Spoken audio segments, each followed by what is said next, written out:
Hi to everyone from around the country and welcome you to today's seminar.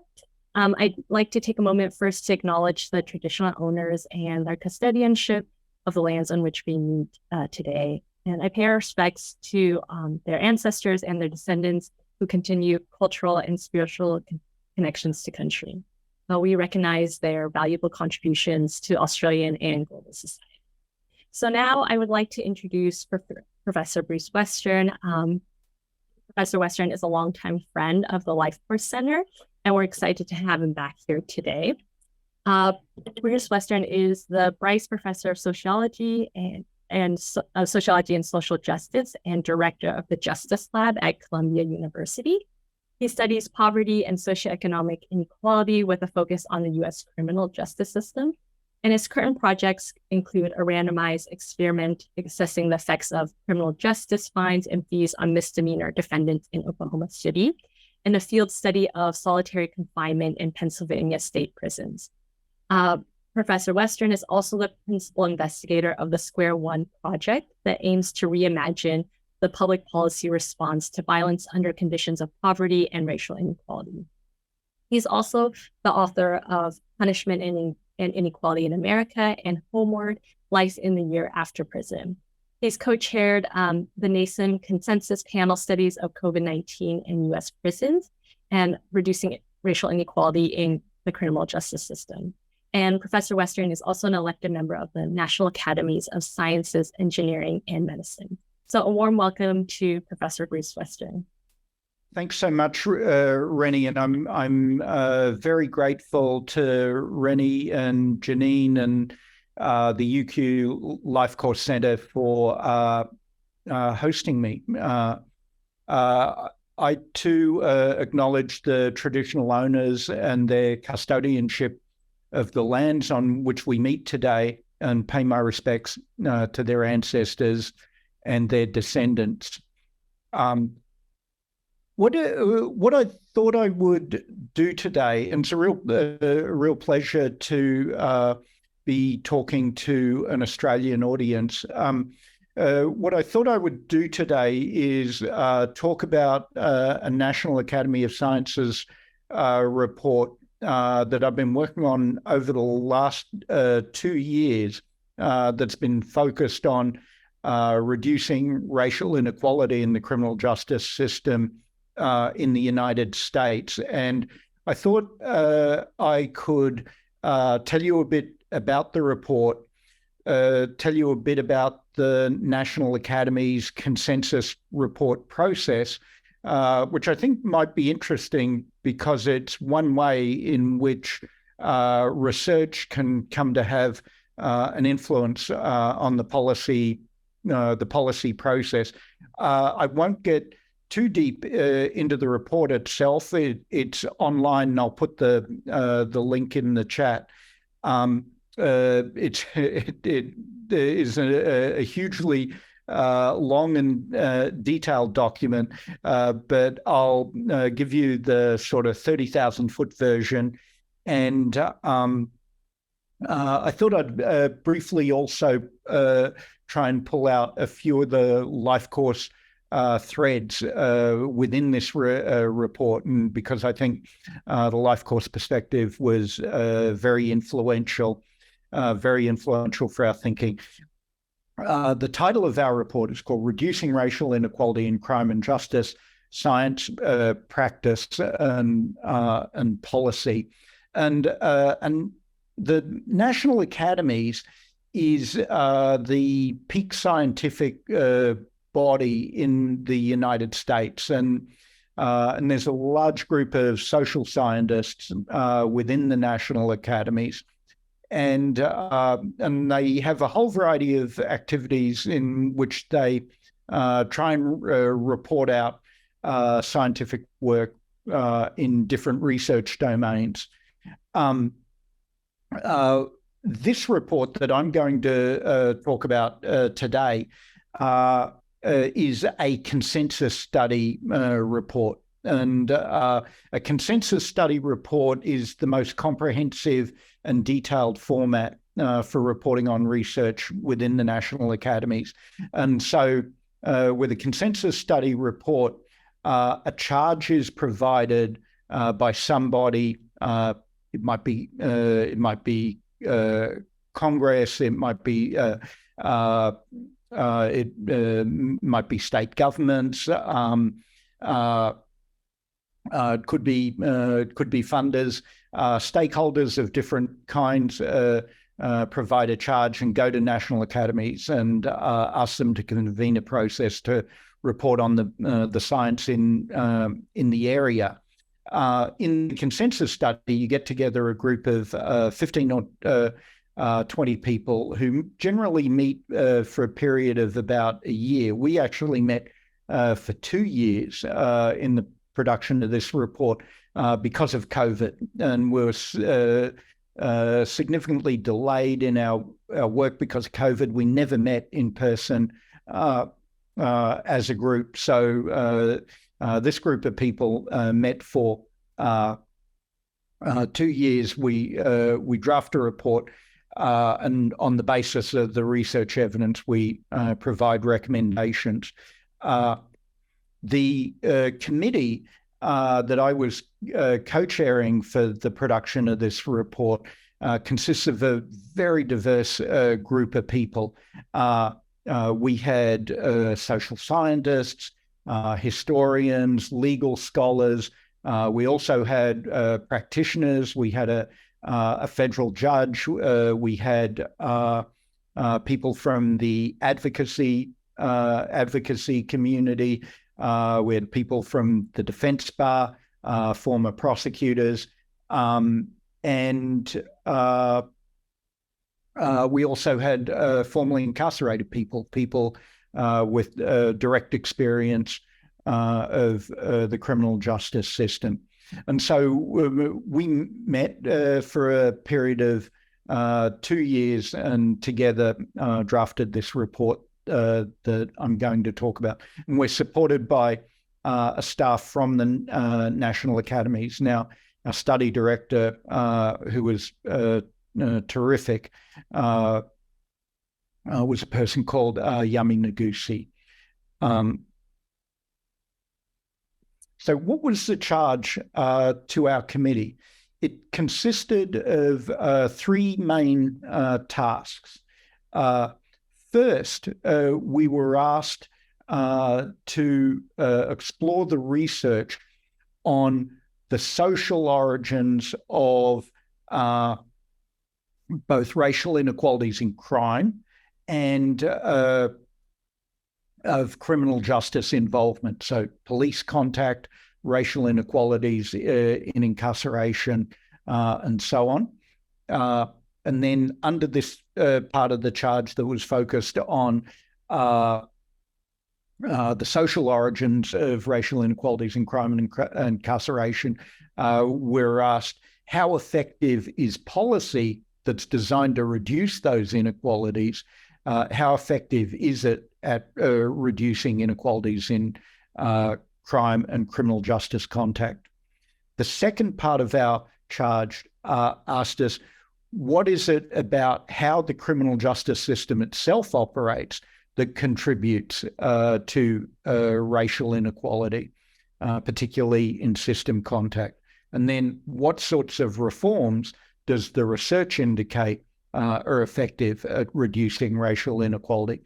And then the third part of the charge says, what other policies and programs look promising, even though the research evidence may not be conclusive, but what policy measures look promising as a way to reduce racial inequality in crime and incarceration? So it's a very, very broad charge. It covers the entire domain of the criminal justice system, from policing to jails to the courts to prisons to probation and parole supervision in the community. This was a very unique report.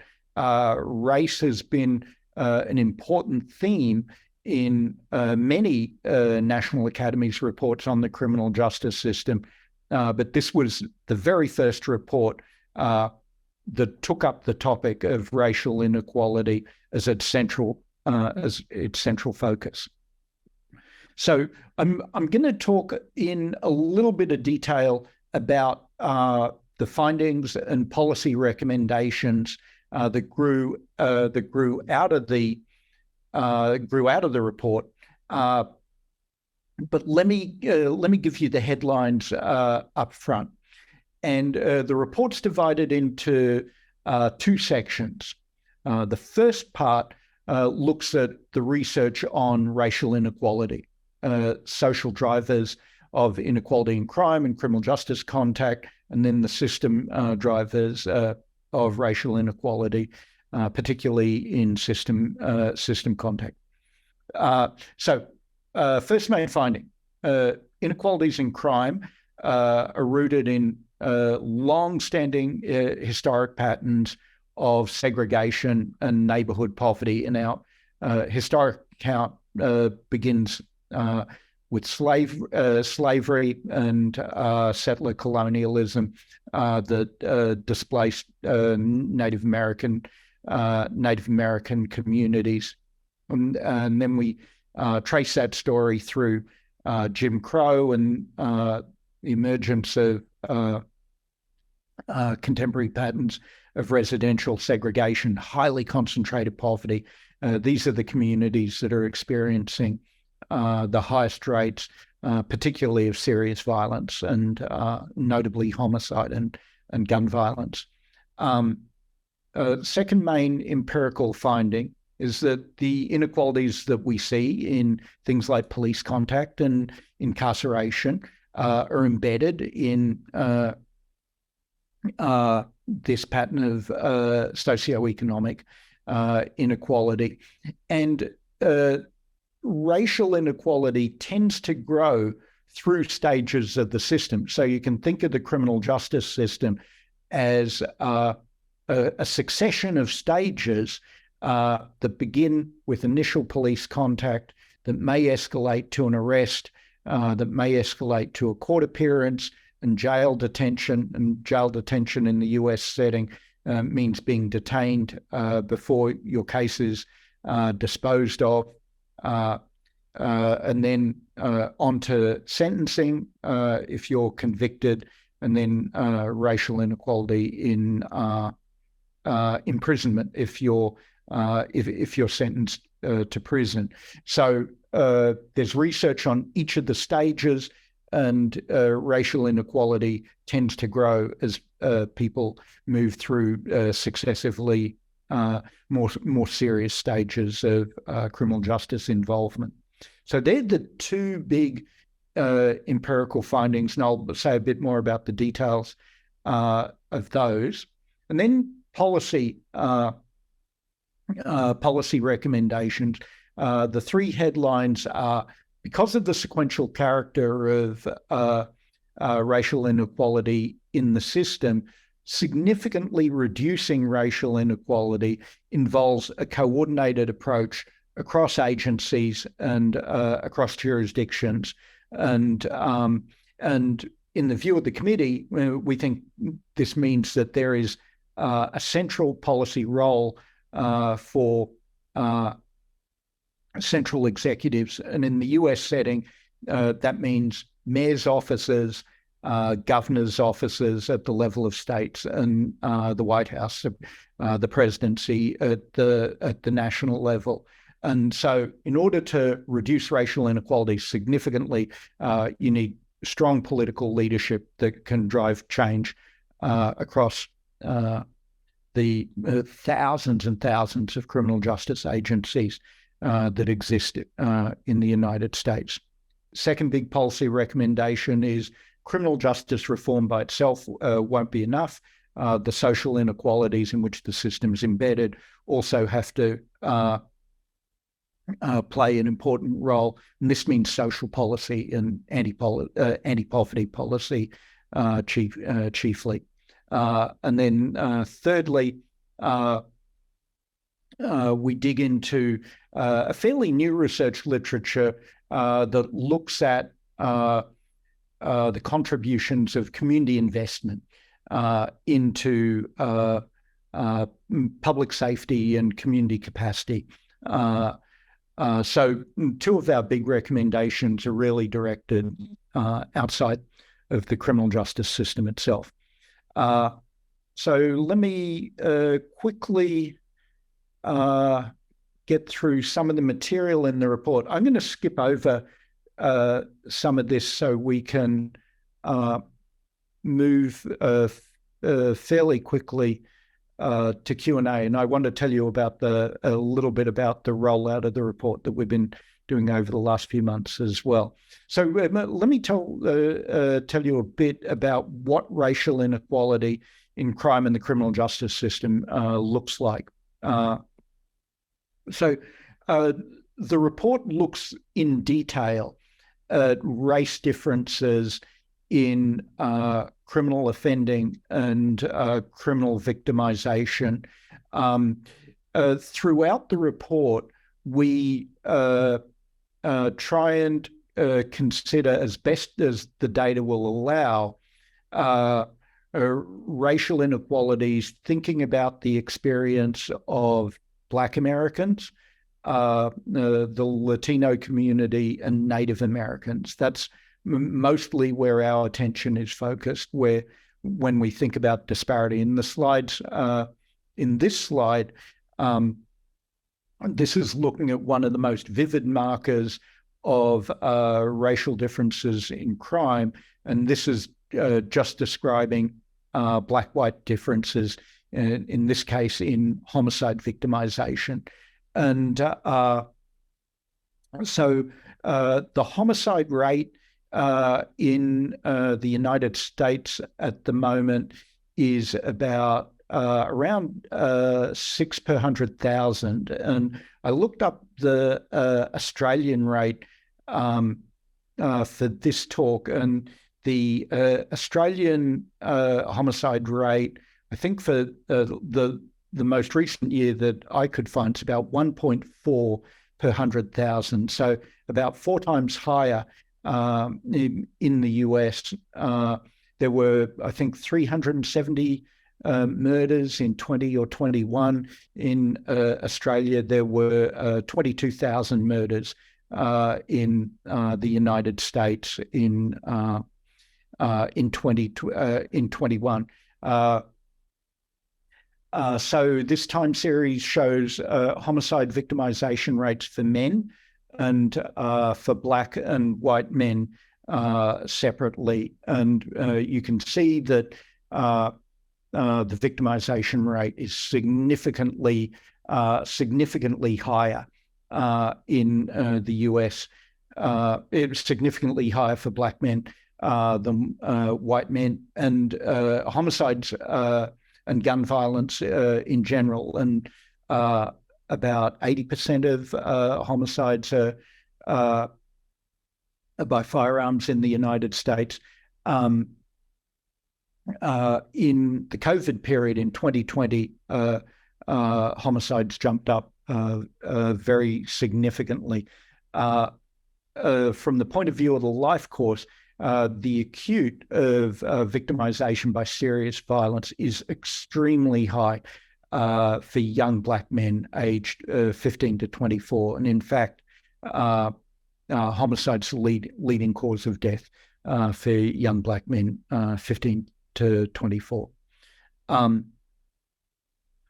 So that's an illustration of what racial differences in crime look like in the United States. And now let me say something about racial differences in criminal justice involvement. So criminal justice involvement, as I was describing, is a sequential process, and there's pretty good data and research on racial disparities in police stops.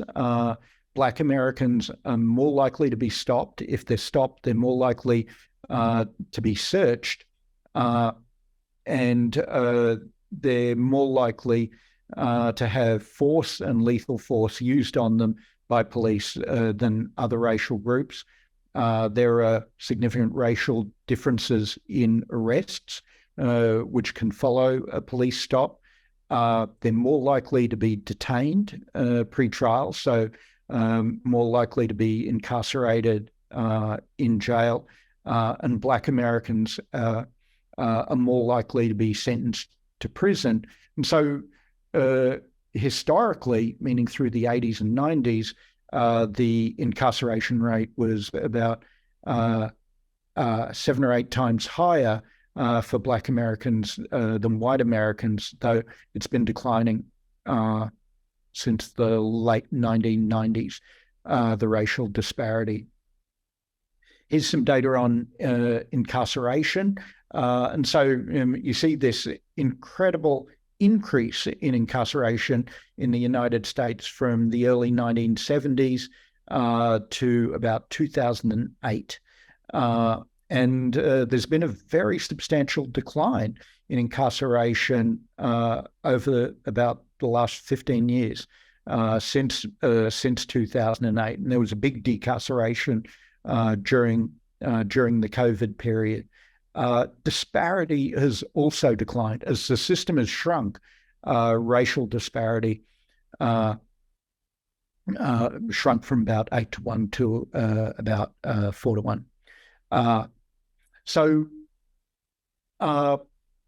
when I'm going to skip ahead, when we talk about the social drivers of both crime and criminal justice contact, we're partly talking about a history of racial marginalization and exclusion that dates from slavery, and we're partly talking about contemporary conditions of highly concentrated poverty, concentrated in small geographic areas, in very poor communities of color under conditions of very high residential segregation.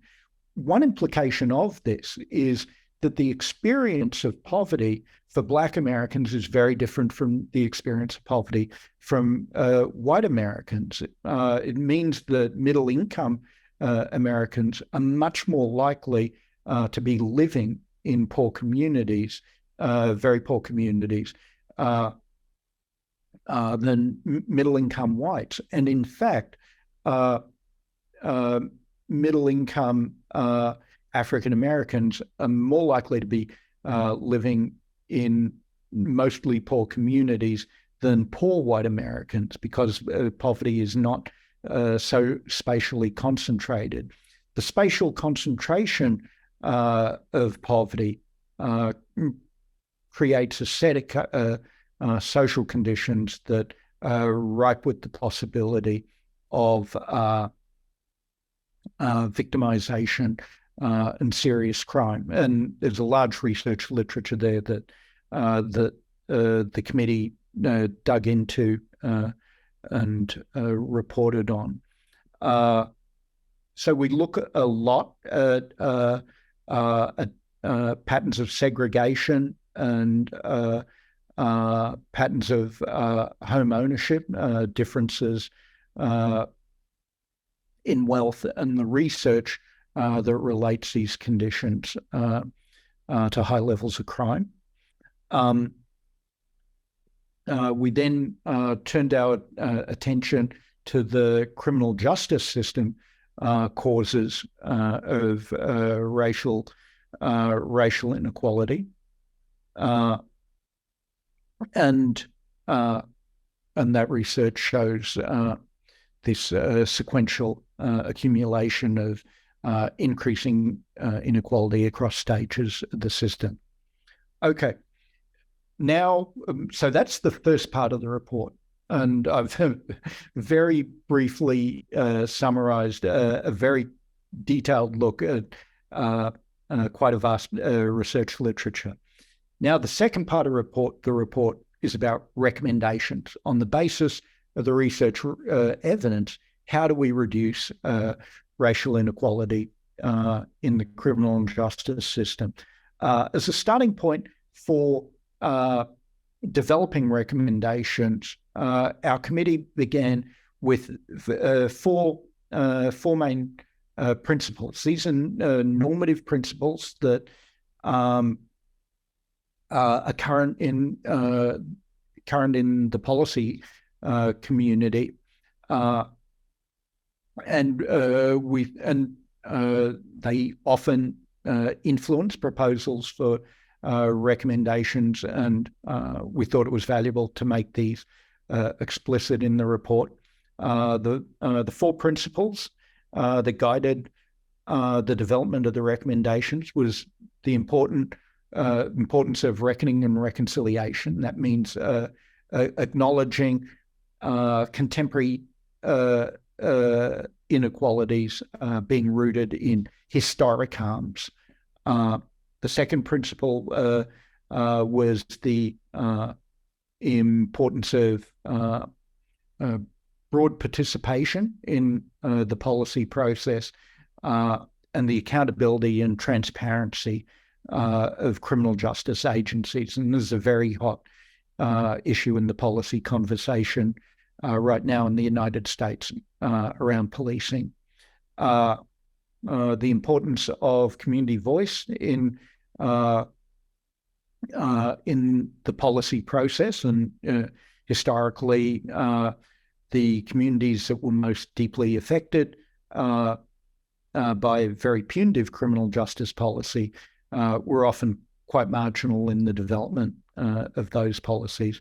And finally, the idea of heterogeneity, that the experience of crime across communities is very local, and one of the great challenges in the United States is developing policy proposals that can accommodate the great heterogeneity of conditions. Okay, I've said that criminal justice reforms should be undertaken in a coordinated way if the goal is to significantly reduce racial inequality. So what exactly do these reforms look like? And in our discussion of recommendations, there were a number of really important historical examples of big reductions in absolute racial inequalities. And I'll quickly pick out two or three things here to give you a flavor of how we were thinking about criminal justice policy reform. In around 2014,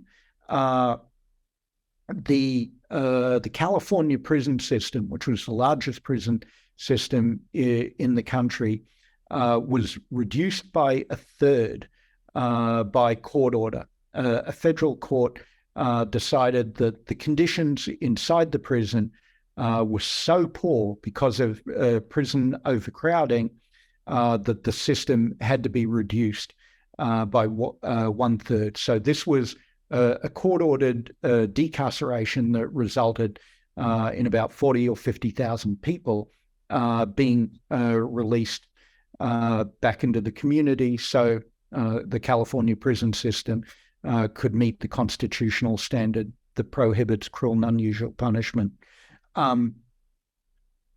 This was done, this very substantial reduction in incarceration was done largely without any adverse effect on crime.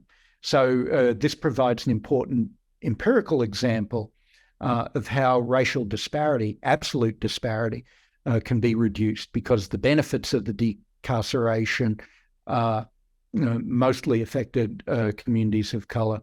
The benefits of the decarceration, shrinking the system, could yield large benefits for reducing inequality. Another example we looked at in some detail was the end of stop and frisk in New York City. So stop and frisk was a policing policy ostensibly designed for gun interdiction. So police were stopping people, mostly young men of color, made millions and millions of police stops over about a 10-year a 10-year period. A federal court ordered that this was unconstitutional. Stop and frisk was outlawed as a policing policy, and the number of police contacts in Black and brown communities was cut by about 95%. So again, shrinking the system reduced inequality. And the third thing I'll quickly mention is big changes in drug policy in the United States over the last 20 years. So drug incarceration has dropped tremendously. And again, this has had disproportionate effects on Black and Latino communities. So all of these reforms on this this slide that we talk about are principally concerned with reducing the scale of criminal justice contact rather than reducing the relative likelihood of contact. And by reducing the overall scale, we felt that you could obtain large reductions in absolute inequality, as in California, as in New York City, and nationally with drug policy. And I can talk in a more detailed way about specific policies if people are interested. Next thing, community-based policy. There's two main areas that have been very active recently in the policy conversation around community safety. One involves what in the US is called community violence interruption, CVI, and instead of police when violence escalates among young people, CVI involves so-called credible messengers, older people from the neighborhood who may have a history of criminal justice involvement themselves, involves these credible messages in de-escalating the risks of violence and directing young people in communities to social policy alternatives, jobs programs, education programs. CVI work is at scale is relatively new. The evaluation literature is patchy, but we viewed CVI as a very promising non-police response to risks of serious violence. And then the other thing at the community level that's important is investment in public space. And there's a good literature around things like improvements in public infrastructure, like street lighting and roads, the greening of public space, dressing up abandoned lots in urban neighborhoods. All of these things have been shown to significantly reduce crime. And again, there's a non-criminal justice response to trying to improve public safety. The third thing is anti-poverty policy. And there's a really interesting literature that's emerging now that shows how safety net programs are associated with significant reductions in crime and arrests.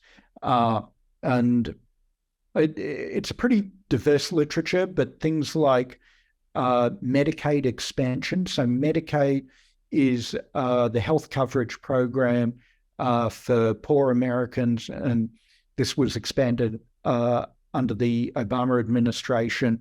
And researchers looked at the effect of the introduction of Medicaid expansion in the states on reducing crime. And there's a pretty strong research literature about the positive crime-reducing effects of Medicaid expansion. There's a good literature on cash transfer cash transfer programs, and early child intervention is another area that shows downstream, after intervening with kids before kindergarten, downstream at ages 18, 19, 20, criminal justice involvement is greatly reduced. So safety net programs, an expansion of safety net programs, we concluded was sort of the third leg of the stool in a coordinated policy approach to reducing racial inequality. I'll say two more things and then I'll wrap up. First, I just wanted to pick out some of the life course threads in the report. In the view of the committee, as we looked at the research on crime and risks of victimization, the period of emerging adulthood, sort of 16 to 24 or 12 to 24, was a key transitional point in trying to get a handle on reducing racial inequality in crime and criminal justice involvement. And programs like CVI are precisely important because I think it's a very age-graded policy response in which older community members are working with younger community members. The clear importance of early child intervention was important for us as we looked at the research and as we tried to understand the social costs of racial disparities in criminal justice context. There's strong research literature about the life course disruptive effects of incarceration, and it really has been devastating. High rates of incarceration have been really devastating for low-income communities of colour. The final thing I'll say is the report was launched in February, and so since that time we've been in rollout mode, talking about the report to policy makers. National Academies operates under a congressional mandate. It's congressionally established. So we have a reporting obligation to Congress. So on the day that the report is released, we do a congressional briefing, and then a few weeks later we did a detailed Hill briefing. So we're talking mostly to staff, congressional staff on the House and Senate sides. To be honest, for the most part, we were mostly talking to Democrats, though not exclusively. And I think there's appetite on the Democratic side for trying to take this on. And a lot of criminal justice policy reform in the United States over the last 20 years really has been a bipartisan effort. And there's a real criminal justice reform constituency on the Republican side too. So I remain hopeful that we might be able to get some traction with the Congress. We did a Department of Justice briefing, and there's a lot of interest in this agenda within the Justice Department, and a White House briefing is planned for June.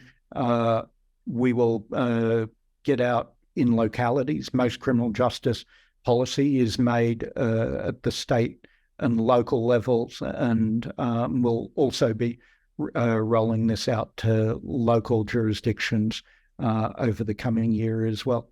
So with that, I'll stop, and I'll see if you might have any questions.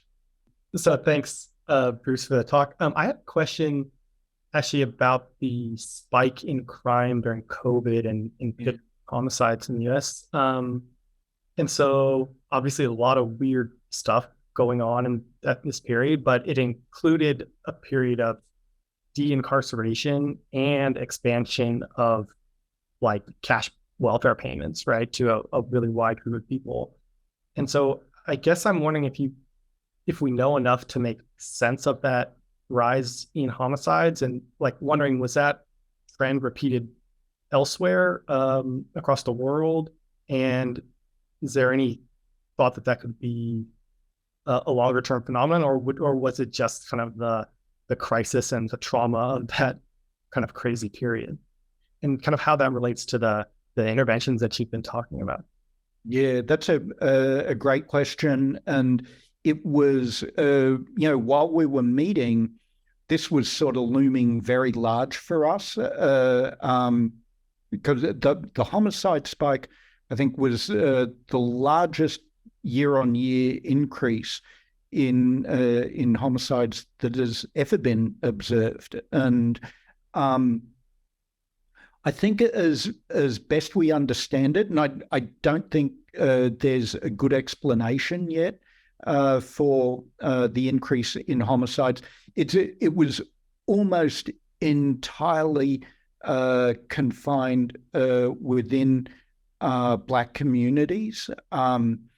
The homicide victimization goes up really substantially among Black Americans, but it doesn't move very much at all for white Americans or Latino Americans. It's overwhelmingly about guns. Shootings also increased tremendously during this period, and people are buying guns like crazy going into the COVID period. There's around 400 million guns in circulation in America now. I think US population's now around 325, 330 million or something like that. So there are more guns than people in America right now. So I think the gun story is part of it. There are many more guns in circulation. There was also school closures.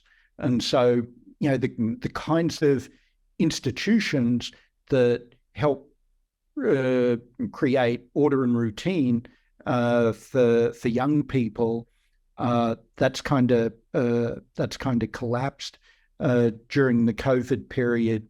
And the big increase in homicide victimization is also among young people in this 15 to 24 age group. People coming out of prison are older, and the median age of state prisoners around 33, 34 years old. And a lot of the people, there wasn't so much decarceration with the decline in the prison population. What happened was the criminal courts largely shut down through, particularly in 2020, right at the beginning of the pandemic. And so entry into the system really declined.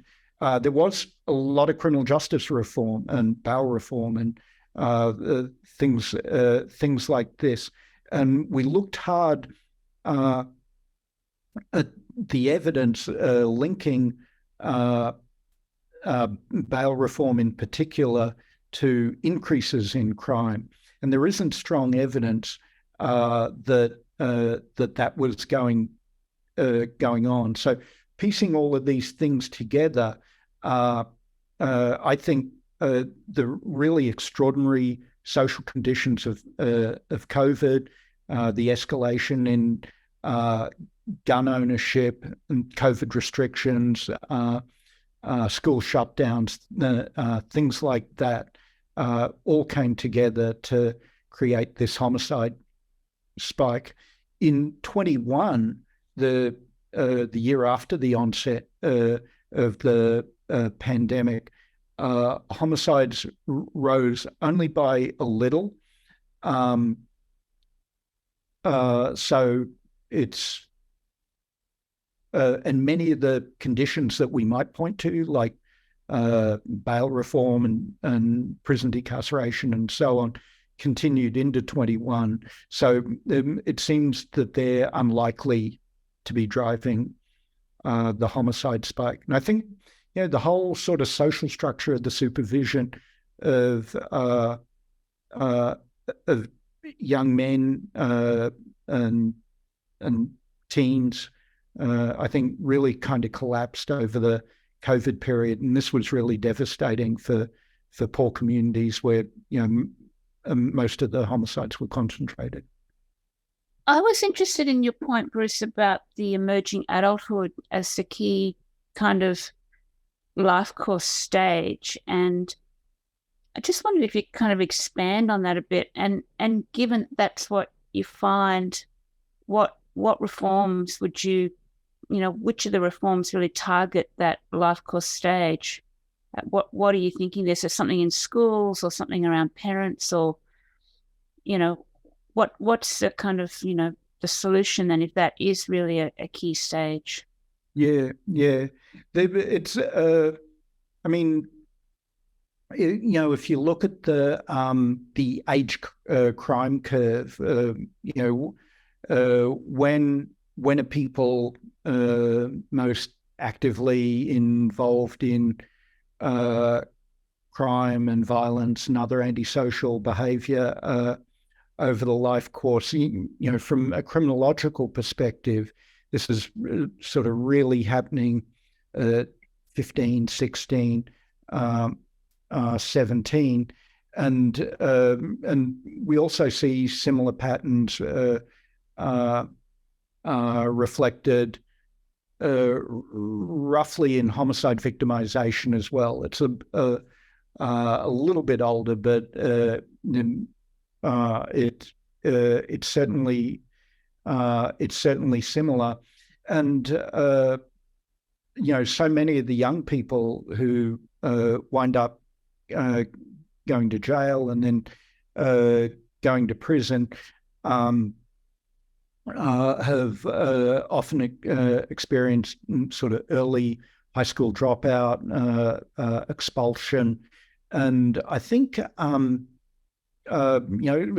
schools are a tremendous source of social control, and they provide a lot of structure and routine. I look at programs like Harlem Children's Zone in New York City, and one of the goals of the program there is, to keep kids in the building for a long period of time and have a sort of a rich menu of after-school programs and so on. And so I think sort of from a criminological perspective, that's why emerging adulthood is important, and a strong institutional setting for kids it helps keep them much safer. Although schools are not typically very safe places with all of the gun violence, right? It's definitely safer than the street, I think. And we're sort of through the looking glass in America at the moment with respect to safety, and guns are changing the culture in profound ways. Parents with little kids, who are going on play dates with other kids, are asking the other parents, is there a gun in the house, and so on, because it's a risk to kids' safety. And so just culturally, guns, I think, having an awful sort of influence. But definitely these CVI programs are really focused on diverting young people and from violence and de-escalating violence among young people. And I think partly there's kind of a recognition here that traditional institutions that help provide orderly transitions through life course stages have become really delegitimated for kids who are most likely to be involved in serious violence. So, the school's not really a legitimate authority for kids. The police is not really a legitimate authority for kids. But these credible messengers, who are people from the community, who are often, the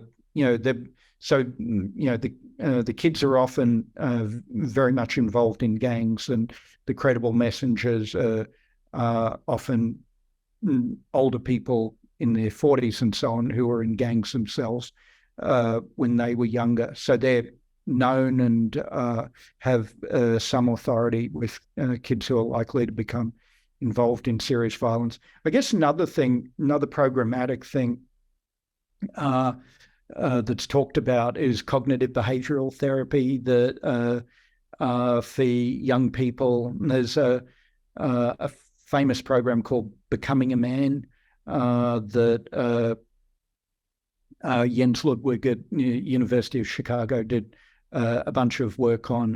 My own view is that CBT has evaluated very unevenly, actually, and it's not so much about sort of correcting criminal thinking in my perspective, but it's about providing young people with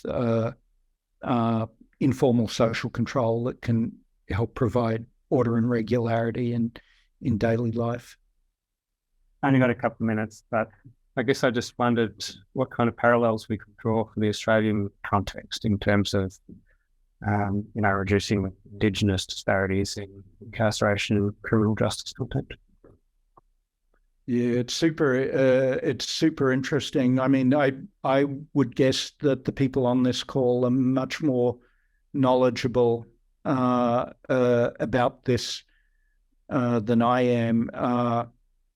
There are obvious parallels, really dramatic disparities in incarceration and police contact, high rates of victimization and high rates of violence among young people. I had a research project up in the top end of the Northern Territory for a few years, and I was going up there doing field work in Darwin and remote communities up there.